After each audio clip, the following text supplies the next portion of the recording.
तराई का जिला लोकसभा महाराजगंज, जानेंगे क्या है चुनावी रंग। और यहाँ पत्रकार हमारे साथ हैं, उनसे जानेंगे कि किसका माहौल टाइट है और किसका पलड़ा भारी है। क्या मुद्दे यहाँ पे खासकर महाराजगंज के क्या खास मुद्दे हैं और क्या वो अपनी राय रखते हैं। न्यूज़ 18 में आपका स्वागत है। सुनील श्रीवास्तव जी हैं राष्ट्रीय सहारा के प्रभारी, क्या कहना है, किसका पलड़ा भारी है?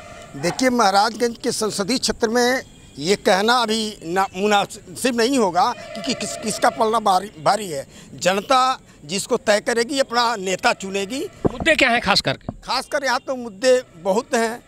औद्योगिक इकाइयों की स्थापना नहीं हुई है, बाईपास की अभी आधारशिला नहीं रखी गई है, रेलवे लाइन की शुरुआत हो रही है। आज योगी और मोदी की काफ़ी सराहना हो रही है उनके विकास कार्यों की। यहाँ महाराजगंज में वो विकास कार्य तो हुए हैं, ये नहीं कहना ठीक होगा कि महाराजगंज में विकास कार्य नहीं हुआ। अगर महाराजगंज के 10 साल पहले के महाराजगंज को देखा जाए, वर्तमान महाराजगंज को देखा जाए तो काफ़ी विकास हुआ है, इसमें कोई दो राय नहीं है। लेकिन जनता की अदालत है, जनता को अपने रहनुमा किसका पलड़ा भारी है? पलड़ा दोनों लोग नीचे ऊपर चल रहा है, गठबंधन दोनों में कोई एक अभी किसी का कहना ठीक नहीं है, क्योंकि ये दिलचस्प है, लड़ाई दिलचस्प है। महाराजगंज की जनता बोलती नहीं है, और जब बोलती है तो वो दिखा देती है। क्या दिखाएगी? अपना वोट का हिसाब दिखाएगी जनता। आप पत्रकार हैं, आप समाज में घूम रहे हैं, क्या लगता है कि अभी फिलहाल क्या स्थिति है? अभी 4 दिन पहले गठबंधन की सरकार बहुत तेज आगे चल रही थी, लेकिन वर्तमान में 2 दिनों से यह दिख रहा है कि कहीं न कहीं योगी और मोदी जी का। प्रेस क्लब के उपाध्यक्ष ब्रजेश गुप्ता जी हमारे साथ हैं, काफ़ी अनुभवी हैं, राजनीतिक विशेषज्ञ भी हैं। क्या कहना है आपका? देखिए, महाराजगंज में एक तरफ भारतीय जनता पार्टी के प्रत्याशी पंकज चौधरी हैं, तो दूसरी तरफ इंडिया गठबंधन से वीरेंद्र चौधरी हैं। 2 चौधरियों के बीच जो है लड़ाई काफ़ी दिलचस्प देखा जा रहा है। हालांकि बहुजन समाज पार्टी की बात किया जाए तो बहुजन समाज पार्टी जो है 2014 में जो है दूसरे स्थान पे रही थी, लेकिन 2024 में बसपा के जो प्रत्याशी हैं मौसम आलम, वो दूर दूर तक नहीं नज़र आ रहे हैं। तो कुल मिला के देखा जाए 2 चौधरियों के बीच किसका पलड़ा कौन जो है यहाँ से जो है चुना, कांटे का मुकाबला है। मेरे साथ आज तक के सीनियर करस्पॉन्डेंट अमतेश त्रिपाठी हैं। अमतेश, किसका पलड़ा भारी है? देखिए, यहाँ जो है चुनाव शुरू में तो विकास के नाम पे होता है, लेकिन लास्ट में जो है जातीय गणित पे जो है मामला आकर के अटक जाता है। महाराज में जो है दलित बड़ी संख्या में है, ब्राह्मण बड़ी संख्या में और कुर्मी बड़ी संख्या में। तो जो कुर्मी वोटर हैं तो दोनों तरफ से चौधरी लड़ रहे हैं, तो उसमें जो है बंटवारा हुआ। अब ये कितना बंटवारा हुआ ये कह पाना थोड़ा सा जल्दीबाजी होगा, लेकिन दलित जो है, दलित एकदम पूरी तरह से अगर गाँव में जाया जाए तो 80% के करीब जो है दलित इस बार जो है गठबंधन के साथ। पिछली बार सपा और बसपा का गठबंधन था, 3 लाख कुछ वोट सपा के प्रत्याशी पाए थे।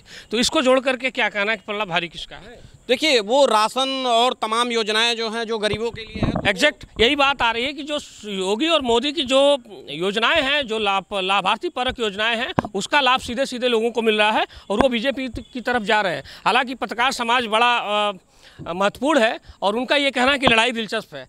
जानेंगे, अरुण कुमार हमारे साथ हैं। अरुण, क्या लड़ाई है, किस तरह का पलड़ा भारी है किसका? जी बिल्कुल बताएं आपको। जिस तरह से 6 बार सांसद भारत सरकार केंद्रीय वित्त राज्य मंत्री पंकज चौधरी जो 6 बार सांसद हैं, वो कहीं ना कहीं अपने जातिगत समीकरण से भारी पड़ते थे, जिसको देखते हुए कांग्रेस और सपा गठबंधन ने अपना प्रत्याशी चौधरी को उतारा है, जिससे इनकी कहीं ना कहीं चौधराहट हिली है और कहीं ना कहीं एक कांटे की टक्कर देखने को मिल रही है। कांटे की टक्कर, पत्रकारों की महाराज की आवाज़ है कि कांटे की टक्कर। हमारे साथ युवा पत्रकार हैं अनुज शुक्ला। अनुज, क्या कहना है आपका, किसका पलड़ा भारी दिख रहा है? देखिए, पलड़ा भारी तो किसी को बता नहीं पाएंगे, लेकिन फिलहाल अभी देखा जाए तो दोनों चौधराहट में टकरा जाते हैं। किसकी चौधराहट बरकरार रहेगी यह तो 4 जून को पता चलेगा। क्या मुद्दे खास करके महाराजगंज में अभी छाए हैं जो चुनाव है? मुद्दा वही विकास का मुद्दा छाया हुआ है कि जो चीनी मिलें, विकास तो बीजेपी ने बहुत किया। अरे चीनी मिलें बंद हैं, फिर क्या कहा जाता है कि कोई रोजगार नहीं है, कई सारे मुद्दे हैं छाए हुए हैं। क्या इन मुद्दों से बीजेपी पीछे हो रही है? नहीं, पीछे तो नहीं हो रही है, लेकिन फिलहाल देखिए आज अमित शाह आए हुए थे, एक जनसभा संबोधित किए और बताएं कि एक बार और सांसद जी को लाइए और चीनी मिल को मतलब चालू किया जाएगा। चीनी मिल एक अहम मुद्दा रहा है महाराजगंज की लोकसभा में। आपको बता दें कि चीनी मिल कुल 4 हैं, जो एक प्राइवेट है और बाकी 3 थी। बसपा की सरकार में उन्होंने बेच दिया था, ये आरोप आज अमित शाह ने भी लगाया है। और उन्होंने कहा है कि 1.5 साल के अंदर एक चीनी मिल चलाएंगे और एक चीनी मिल को किसी अन्य योजना के तहत जोड़ करके, क्योंकि उसके पास काफ़ी लैंड बैंक है, उसको जोड़ करके और कुछ न कुछ एक नया विकास महाराजगंज को नया आयाम देंगे। ये बात सामने आई है। मेरे साथ राजेश पांडे जी हैं, वरिष्ठ पत्रकार। राजेश जी, किसका पलड़ा भारी दिख रहा है? देखिए, जहाँ तक पढ़ने की बात हो तो पूर्वांचल की जो राजनीति है वो जातीय समीकरण पर आके अटक जाती है। तो इस हिसाब से अभी जो ग्रामीण क्षेत्रों में बन रहा है वहाँ कहीं पे गठबंधन हावी है तो कहीं पे भी। लेकिन एक चीज़ और है कि भाजपा का जो वोट है वो साइलेंट वोट है। हो सकता है अगर ये बोले, अगर बोल देता है तो पलड़ा बीजेपी का होगा, और नहीं बोलता है तो गठबंधन का पलड़ा भारी होगा। आशीष सोनी मेरे साथ युवा पत्रकार है भारत समाचार के। आशीष, क्या कहना चाहेंगे, किसका पलड़ा भारी है? देखिए, आप जितने पत्रकारों से भी बात कर रहे हैं, सबसे सवाल यही रहता है आपका कि पलड़ा किसका भारी है।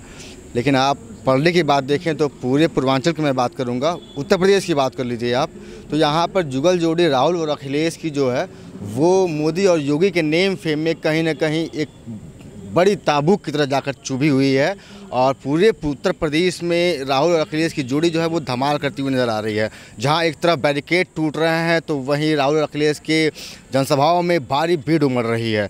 अब आप महाराजगंज की बात करेंगे तो महाराजगंज में जहां पे लड़ाई चौधरी बनाम चौधरी तोड़ने के अलावा योगी और मोदी की जो विकास परक योजनाएं हैं वो क्या महाराजगंज में लोकसभा में हावी नहीं है? देखिए, महाराजगंज में विकास की चीज़ें हावी हैं, लेकिन इस बार जो जनता के बीच आप भी जा रहे हैं, मैं भी जा रहा हूं, देख रहे हैं कि यहाँ पर जनता अब महंगाई की बात करने लगी है, जनता यहाँ पर बेरोजगारी पर बात करने लगी है। तो ये मुद्दा अब लोगों के बीच में खास हो चुका है। और महाराजगंज की बात कर रहे हैं आप, तो यहाँ पे पंकज चौधरी जो है, यहाँ पे लोग उनसे सवाल करते हैं कि आप यहाँ पर कोई फैक्ट्री नहीं डाले हैं। बहरहाल केंद्रीय वित्त राज्य मंत्री हैं पंकज चौधरी जी, और इस बार 5 सालों में चीनी मिल थी, जिस चीनी मिल को लेकर मामला गर्म हुआ। और जो विपक्ष में जो प्रत्याशी है, वो गठबंधन का प्रत्याशी, वो जाकर के मिल चालू कराएं। अब किस वजह से चालू हुआ वो तो बात की बात है, लेकिन उनके जाने से मिल चालू हुआ, लेकिन केंद्रीय वित्त राज्य मंत्री के जाने से वो मिल चालू पंकज चौधरी ने कराया था। उन्होंने शासन से बात किया था। जो भी हो, मैं किसी की पैरवी नहीं कर रहा हूँ, मैं आपको बता रहा हूँ जो जैसे हुआ था। लेकिन उसके बाद जब यहाँ ग्राउंड की आप बात करेंगे तो यहाँ पर दोनों के बीच खासी लड़ाई देखने को मिल रही है। अब आप लड़ाई है, एक मिनट आशीष जी, आप इसे अंदाजा लगा लीजिए कि आज अमित शाह का दौरा था और उसके बाद दोपहर 2 घंटे ठीक बाद इस समय निरहुआ और अमरपाली दुबे रोड शो कर रहे हैं। शाह और मात के इस खेल में महाराजगंज लोकसभा में लड़ाई दिलचस्प है, ये कहना है महाराजगंज के पत्रकारों का।